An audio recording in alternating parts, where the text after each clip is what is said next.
What's up everyone, welcome back to our channel. In today's video you are going to see how to transfer Google Play Games data to Game Center. So let's get right into it. Head over to your Play Store. Then just head over to the account you have logged in with in your Play Store.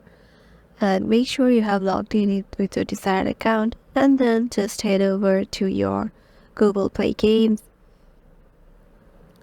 And here you have to make sure you have logged in with the same account or same Gmail account with which you have just logged in your Play Store. And then head over to your three dots icon on the upper right corner and then go to settings. And here in currently I don't have that option right here, but you will be able to find an option of change account for games in your data section right here.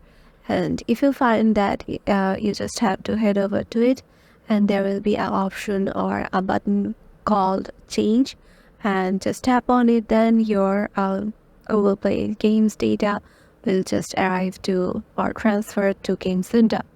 And yeah, this is it. Hope this video will help you out and we will see you in the next one.